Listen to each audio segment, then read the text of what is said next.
Global Visions 3. From our world to yours. Aloha, welcome back to Global Visions 3. I am your host, John. Today I just want to talk for a couple of minutes about a kind of very serious situation that we have here locally in our community.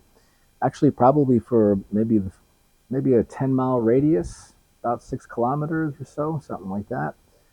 We are in a severe water shortage situation.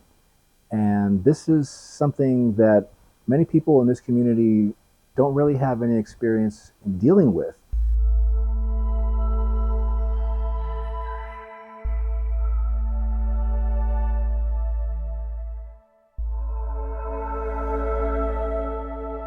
With El Nino forming and less rain and higher temperatures, the water company is now sending out notices to notify the community of the water shortage. There's been water leaks in many parts of the area around here. I've reported this particular water leak, I think since last year, and it still hasn't been repaired. It was leaking before the road was paved, and after the road was paved, it still continues to leak, and I informed the water company today about that.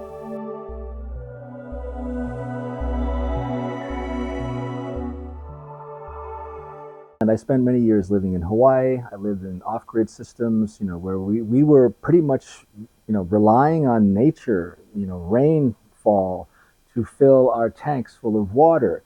So we learned how to be very conservative with our water use.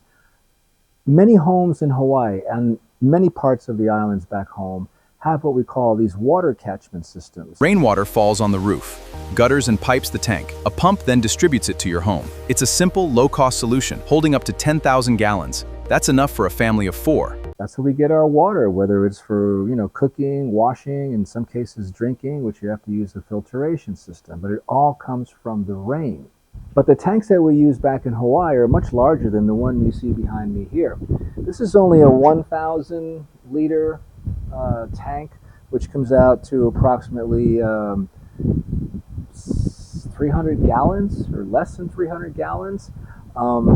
It's not really sufficient for a family of 3 like us.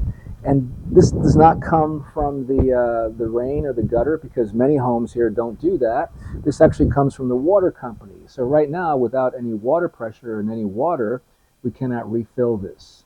However, I pointed out to the water company that maybe they should promote water catchment systems here in Thailand.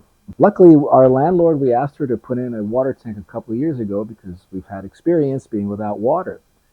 But I think many homes here could benefit, and so could the water company, if homeowners or residents could collect their own rainwater and put them in much larger tanks than this, like 10,000, 20,000 liter tanks.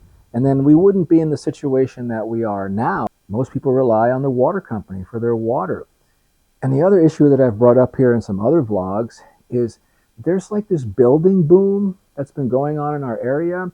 I talked about that in one of these vlogs about, these other resorts and bungalows and more homes and that kind of stuff that's being built here.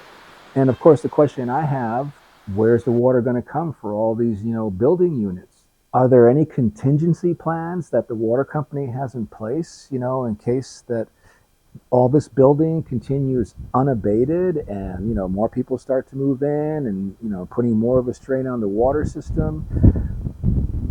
Then what? Please click the like and subscribe button